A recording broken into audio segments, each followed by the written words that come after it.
have no mercy for those that come to disrupt the restoration of this struggle. We don't negotiate with anyone. We will never do that. Because when you do things like that, you encourage the same thing to be inside the government, and they will continue to do what they are doing. There's an added access to that.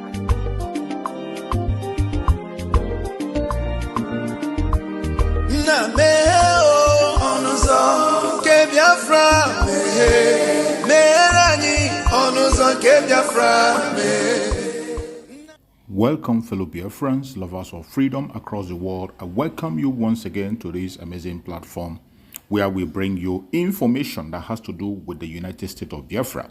Information coming from the right source. In this platform, we promote and support the restoration fully and recognition of the United States of Biafra under our Prime Minister, Mazi Simon Ekpa, and of the Supreme Commander of Mazi Nandekano. Today, under the leadership of Dr.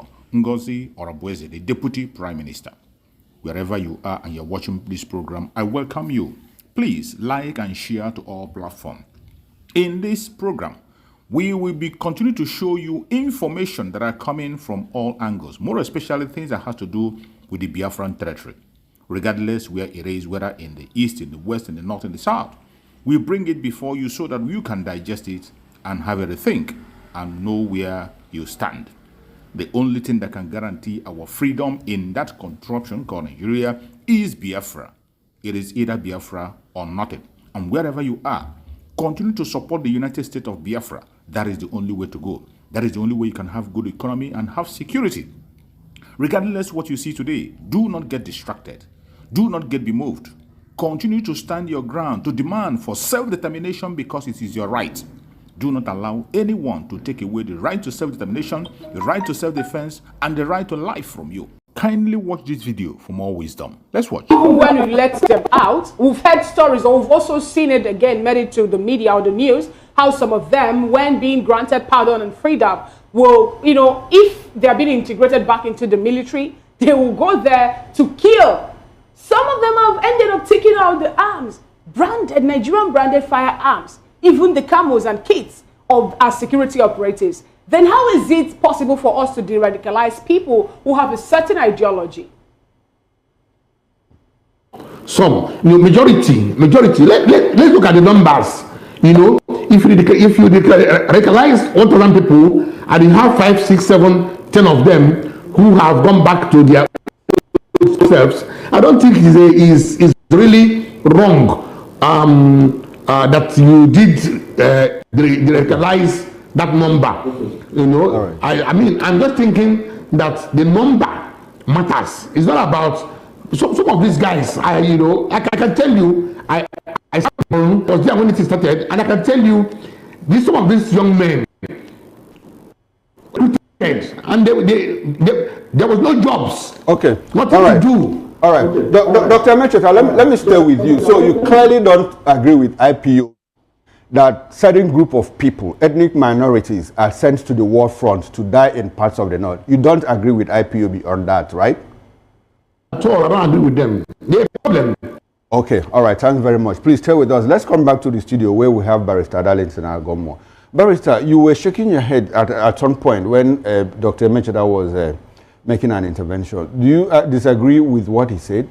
I completely disagree. In fact, I am surprised such a postulation is coming from an Igbo from the southeast who saw and who had and who have witnessed what has gone on in the southeast over the years.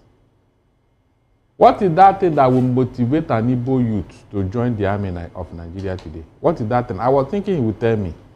With what they have done in the southeast, unknown gunmen, army of occupation, all the maltreatment that have been going on in the southeast, where there is no problem. Mr. Okoro, where there is no problem. So, Barrister, you think that this maltreatment of southeasterners, that they will carry it over to the Nigerian military? Is it not obvious? Hold on, somebody who does not like you, how can that person like your children? Are you not thinking what I'm thinking here?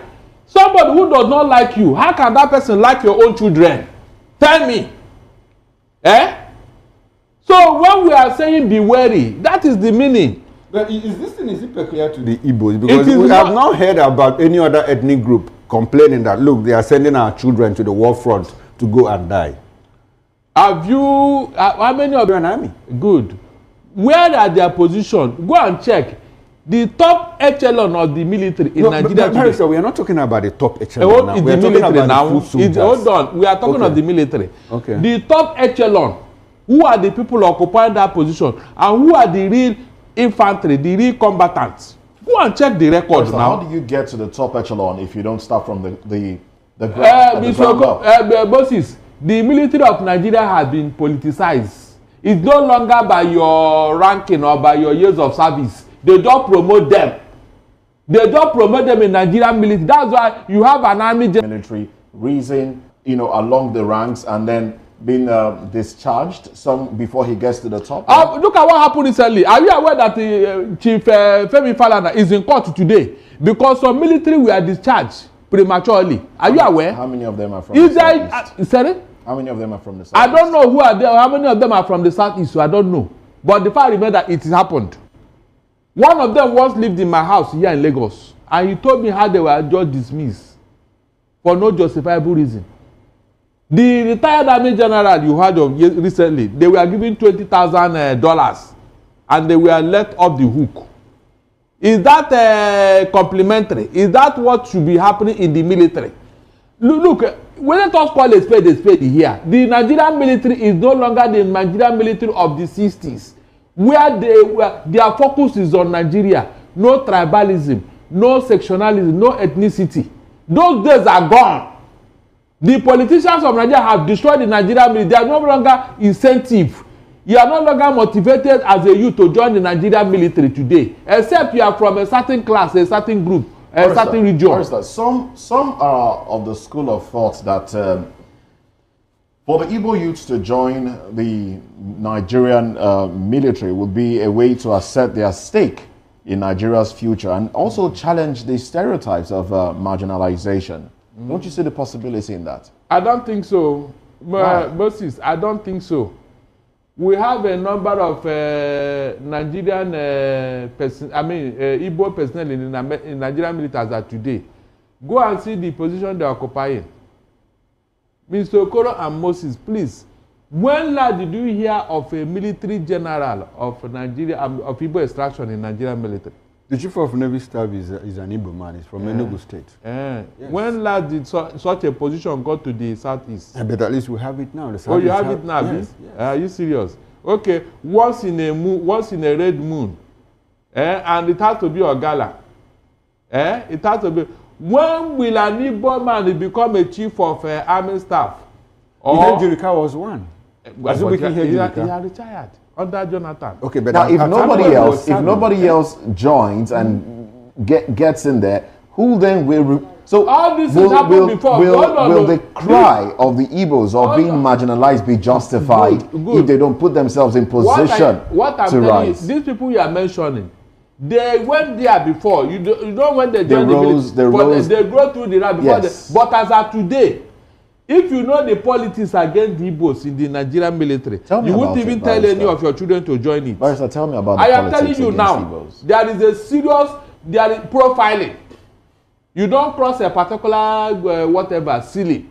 As long as you are from that place, you don't cross a particular ceiling. Why is that was even the more reason why this other region, the southwest. You remember when a number of them left the military because they said that whenever they get to the war front, they are not even allowed to go in and deal with these terrorists. Okay, Barrister, I like there's something just struck me now about the growth in the Nigerian army, the growth of the Igbo people. There was an instrument of surrender that was signed on the 15th of January, 1970. Are you aware of the content of that instrument of surrender? I met someone who said that he spoke to Philip Effiong, and Philip Effiong told him something.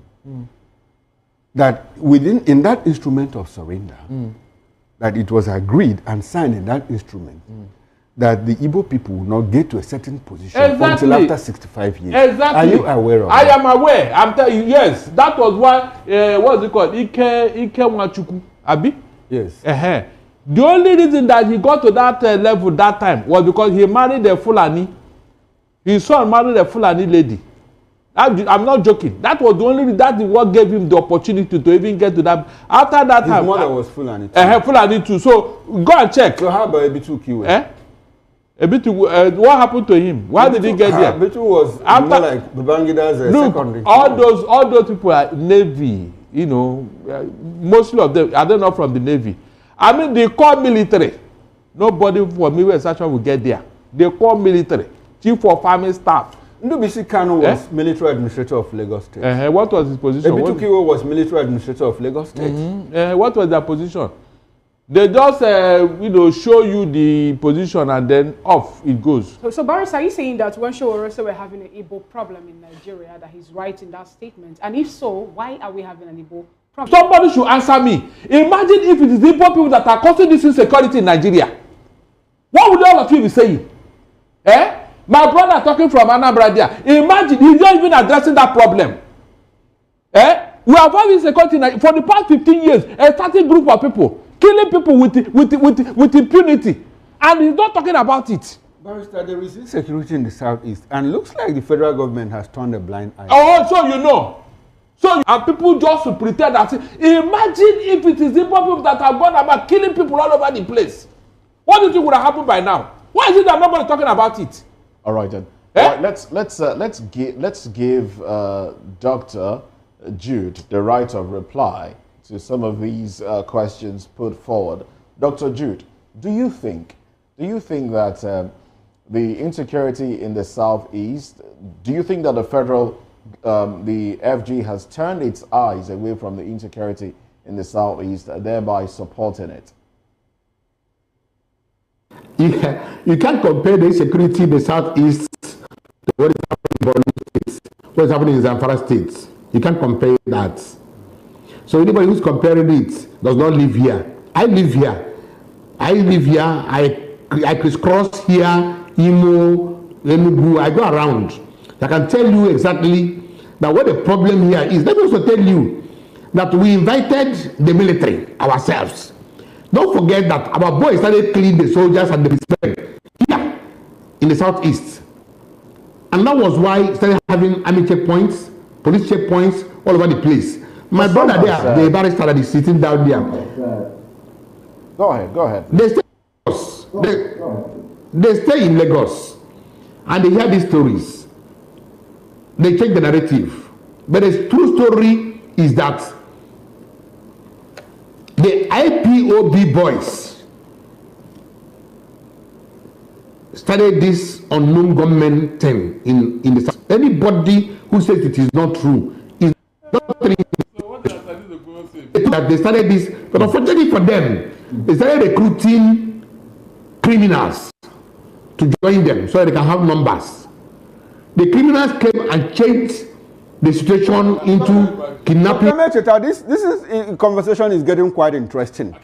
You allege that the IPOB youths invited the military to the southeast because they were killing soldiers. When was the last time you traveled to a place like Zamfara State or Borno State? Have you in recent time been to any of those states? Yobe, Borno, where Nigerian soldiers have been killed in their numbers. How many checkpoints do you have in those places? I'm telling you. Have those places been militarized by the Nigerian army? I'm just asking. I want to understand. So because pockets of people, soldiers were killed, counted, you can count them on your fingers in the southeast. Now that the federal government took advantage of that to militarize the southeast.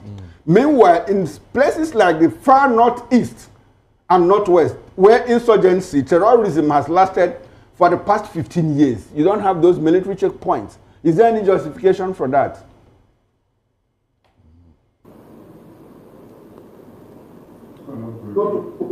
Dr. Mecheda, go ahead. I said the situation in the southeast is completely different from in Zamfara, Borno State, Yobe. Let me tell you something. In those places, you said they are not neutralized. They are seriously neutralized. Go to Zamfara. They have these terrorists have the forest where they stay. From there they operate, and the military is always bombing the place. The terrain is different from the terrain in the southeast. So the terrain is different. So they have the army, the military has a different challenge there. So the operations there are different from what is going to happen in the southeast. All right, the militarization. So what I'm trying to say is that okay. Now I want you to land on your thoughts. militarization, southeast is not militarized. It is not. Okay. What we have, it is not. What is happening, it is for our own good. Let me give you an example. Now, you say it's for the good of the Southeasterners, but you know the militarization that Nigerians have talked about is, for example, when you're traveling to the southeast parts of the country, there are a lot of checkpoints, and more often than not, you would have to, you know, park the car. Passengers would have to alight, and then be asked to walk insecurity, holding sway. Isn't that militarization of the southeast? No, sir. Why I say this is that I keep saying it is not the same scenario. Let me give you an example. The places that they ask you to stop and come down, basically in Ihiala, and then sometimes our mama, but most of the time Ihiala, they now escalate it and say it's everywhere. It's not everywhere. Ihiala, because they have a camp in Uli. The only way you can help check this problem is that come down. Let's be sure that this vehicle is not carrying arms. They attack us, they kidnap us, they kill us. They drive through these checkpoints and they come and kill us and kidnap us. So the only way you can give people hope, make people believe they have security, is to give them, and they couldn't control them anymore. So the guys started they started kidnapping, killing, and armed robbery. All right, and the IPOB could control them. One more question. Dr. Mechika, one more question before we leave. Yeah. You said that the situation in the southeast is quite different from the situation in the north in terms of insecurity. In 1 minute, can you tell us the difference? The difference is that the terrorists in Zamfara are better organized and they're better armed than the ones we have in the southeast. The southeast is a they are better organized in terms of the operations. They don't kill people. They don't kidnap people. So what is they kill. Okay. Oh, they kill. They kill. Okay. They kill also. They kidnap. They kidnap in big. That's why you can see IPOB that you want to recruit. So what is the purpose? Right, when nobody have criminalized IPOB as a terrorist organization, it's only you. Barrister, you've exceeded your 30 seconds. Well, thank you very much. Let's go to Thank you so much for watching the program. I appreciate you for your patience to watch from beginning to end. I hope you have learned a lot from this very program that I just played, this video. Please like and share the video. Share to all platforms. After sharing the video, now you can go to the comment section and put down your comments. Whatever suggestions, contributions you have to make, what you think about the video I just played, go to the comment section and put your comment. I will go to the comment section and I bet you I am learning a lot from there and you can equally learn from there. Let us share our experience on that comment section. Thank you so much and stay blessed. Don't forget to share, and we continue to bless you as you share. Biafra government, peace, progress, unity and equity. We move. Airborne.